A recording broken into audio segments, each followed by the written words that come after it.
Baik, Assalamualaikum warahmatullahi wabarakatuh. Saya Dimas Andika Saputra, perwakilan dari kelompok 7 yang mana di sini saya ditugaskan untuk membahas pembahasan kami. Makalah kami yaitu saya membahas yang A tentang teori masuk dan berkembangnya Islam di Indonesia. Langsung saja kita bahas teori tersebut. Sebelumnya, para ahli sejarah berpendapat tentang di mana dan kapan masuknya Islam ke Indonesia. Melacak sejarah masuknya Islam ke Indonesia bukanlah urusan yang mudah. Tidak banyak jejak yang dilacak. Paling tidak ada 5 teori yang menjelaskan kedatangan Islam ke Indonesia. Pada umumnya, teori-teori itu dikaitkan dengan jalur pelayaran dan perdagangan antara dunia Arab dengan Asia Timur. Yang pertama itu ada teori-teori India. Teori ini berpendapat bahwa agama Islam masuk ke Indonesia pada abad ke-13.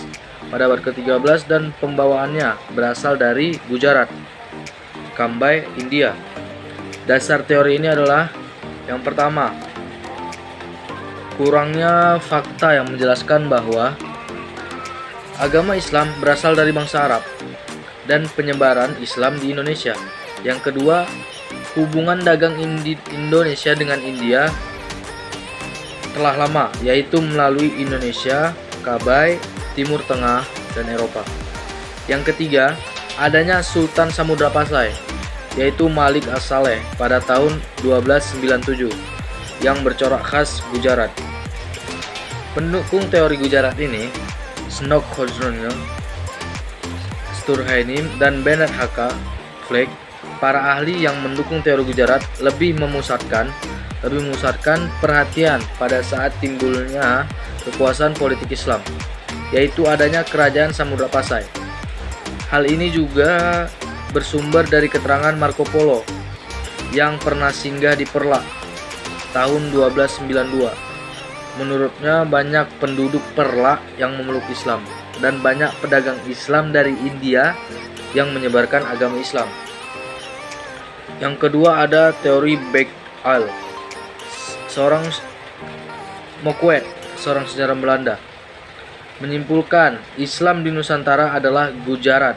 Ia mendasarkan simpulan ini setelah ia mengamati bentuk batu nisan di Pasai, kawasan utara Sumatera, khususnya yang bertanggal 17 Zulhijjah 831 Hijriah atau 27 September 1428 Masehi. Batu nisan yang kelihatannya mirip dengan batu nisan lain yang ditemukan di makam Maulana Malik Ibrahim di Gresik, Jawa Timur. Ternyata sama bentuknya dengan batu nisan yang terdapat di Cambay, Gujarat. Kesimpulan Moquet ini ditentang keras oleh Fatimi yang berargumen bahwa keliru mengaitkan seluruh batu nisan di Pasai.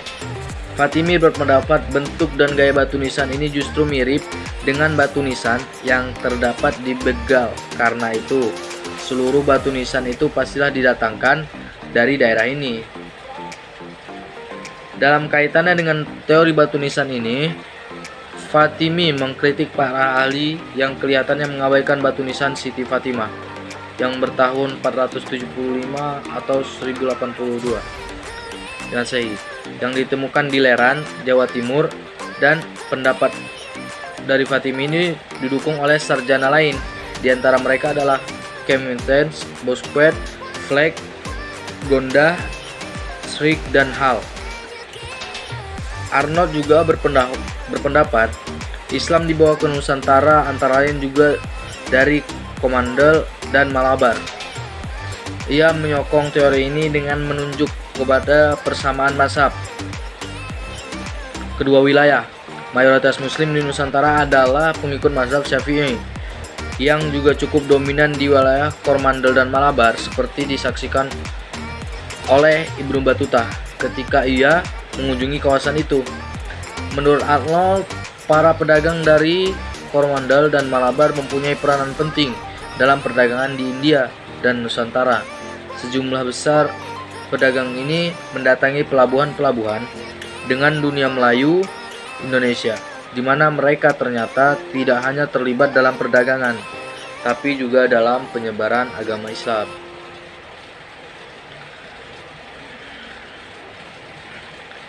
Yang ketiga ada teori Arab. Teori ini merupakan teori baru yang muncul sebagai sanggahan terhadap teori lama dan pembawanya orang Arab. Dasar teori ini adalah ada 3, yaitu pada abad ke-7 tahun 674 di pantai barat Sumatera terdapat perkampungan Islam, perkampungan Arab. Dengan pertimbangan bahwa pedagang Arab sudah mendirikan perkampungan di Kanton sejak abad ke-14. Hal ini sesuai dengan berita di Cina. Yang kedua, kerajaan Samudra Pasai menganut mazhab Syafi'i dan mengaruhi mazhab Syafi'i terbesar pada masa itu. Pada masa itu yang mempengaruhi mazhab Syafi'i terbesar ialah Mesir atau Arab. Sementara Gujarat, India, mazhabnya Hanafi. Yang ketiga, Raja Samudra Pasai itu menggunakan gelar Al-Malik, gelar yang berasal dari Arab. Pendukung teorinya adalah T.W. Alnar salah satunya. Mereka menyatakan bahwa pada abad ke-13 berdiri kekuasaan politik Islam. Dengan demikian masuknya Islam ke Indonesia telah terjadi di jauh sebelum abad ke-7. Yang keempat ada teori Persia. Teori ini berpendapat bahwa Islam masuk ke Indonesia itu pada abad ke-13. Pembawanya orang Persia atau Iran.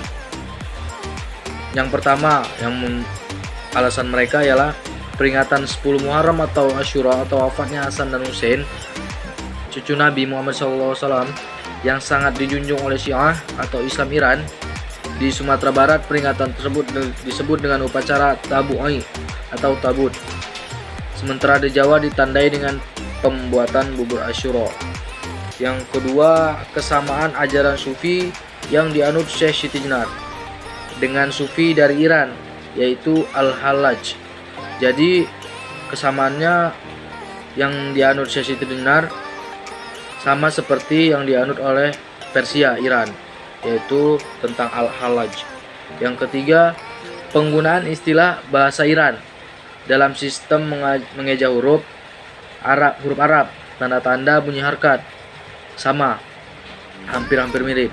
Yang keempat, ditemukan makam Maulana Malik Ibrahim pada tahun 1419 di Gresik. Yang kelima, ada perkampungan Leren di Giri, daerah Gresik. Leren adalah salah satu nama pendukung teori ini, yaitu Umar Amin Hussein dan Hussein Jaya Diningrat.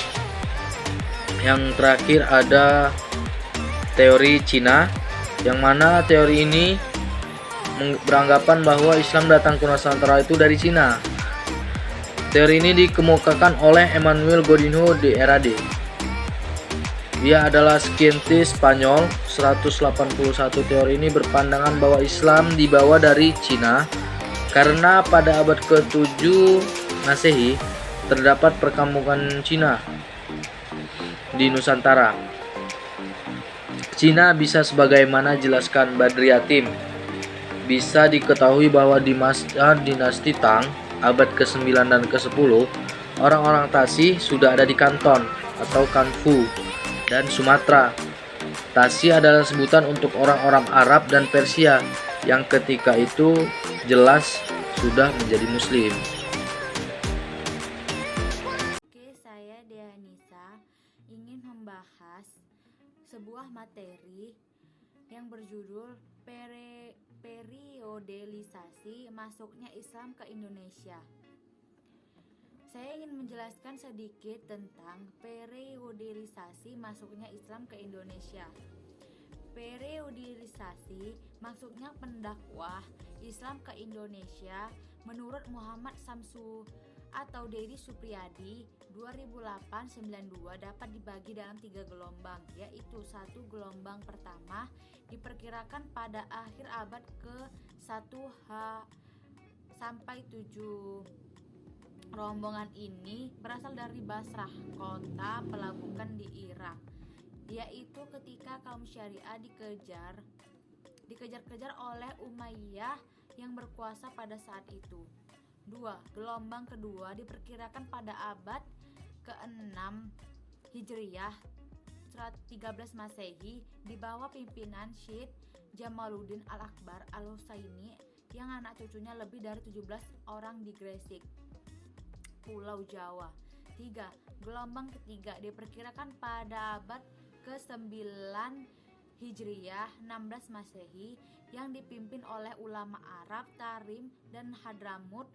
Mereka berjumlah lebih dari 45 orang dan datang ke berkelompok berkisar 2 atau 3 orang. Mereka mengajar dan menetap di Aceh. Oke, sampai situ saja yang ingin saya bahas, singkat atau padat, semoga kalian mengerti. C. Cara penyebaran Islam dan proses islamisasi di Indonesia. Yang pertama, melalui jalur perdagangan. Kesibukan lalu lintas perdagangan terjadi pada abad ke-7 hingga 16 Masehi. Pada masa itu, para pedagang membangun beberapa masjid, dan ini merupakan taraf permulaan dari proses islamisasi di Indonesia. Yang kedua, melalui jalur perkawinan. Proses islamisasi melalui jalur perkawinan juga dilakukan oleh para pedagang, karena dari sudut ekonomi mereka memiliki status yang lumayan baik. Dengan cara mereka menikahi para putra-putri bangsawan, sehingga mereka pun mendapatkan keturunan dan bisa mendirikan perkampungan-perkampungan muslim dan kerajaan-kerajaan Islam. Yang ketiga, yaitu tasawuf. Para ilmuwan sufi mengajarkan ilmu tasawuf sejalan dengan yang sudah tidak asing lagi pada masyarakat Indonesia, karena kesamaan ajaran-ajaran Hindu-Buddha yang sudah ada seperti Sunan Punggung di Jawa. Yang keempat, melalui jalur pendidikan. Begitu juga dengan proses islamisasi melalui jalur pendidikan ini.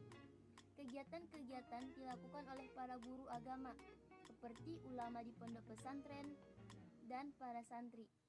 Setelah mereka mendapatkan ilmu dari pondok pesantren, mereka kembali ke kampung mereka masing-masing dan mengajarkan ilmu agama yang diperoleh selama belajar di pesantren tersebut. Yang kelima, yaitu jalur kesenian. Pada saat itu dikenal dengan kesusastraan Melayu klasik yang disebut genre-genre. Ini merupakan pusat kesenian Melayu di Nusantara pada masa tersebut, sehingga proses islamisasi melalui kesenian juga tercatat dalam sejarah awal untuk menyebarkan agama Islam di Nusantara. Yang keenam, yaitu melalui jalur politik. Di Maluku, Sulawesi Selatan, masyarakat masuk Islam setelah rajanya dinyatakan menganut agama Islam. Karena kerajaan-kerajaan Islam berusaha menguasai kerajaan non-Islam yang ada pada saat itu, sehingga secara politis banyak menarik penduduk non-Muslim beralih ke agama Islam. Selanjutnya, D. Kondisi masyarakat sebelum masuknya Islam ke Indonesia.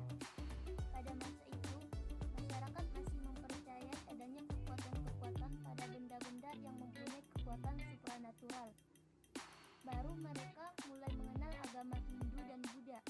Pada waktu itu, hampir seluruh masyarakat di Nusantara menganut agama Hindu dan Buddha, karena mereka harus tunduk kepada raja dengan mengikut kepada agama yang dianut oleh raja yang memimpin.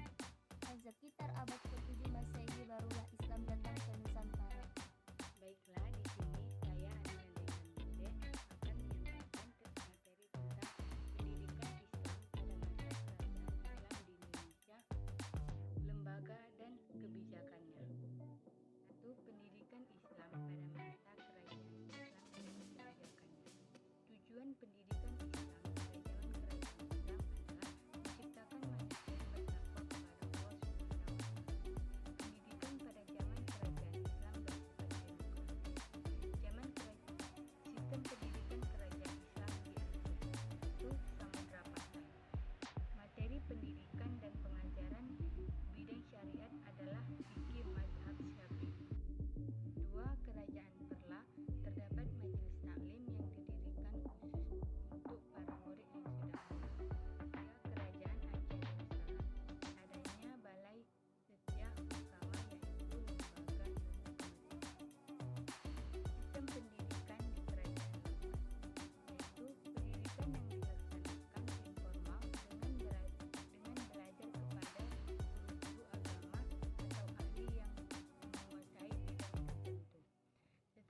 Sultan Abdul Aziz menjadi Sultan Langkat, ia mendirikan pusat pendidikan agama yang diberi nama madrasah atau maktab.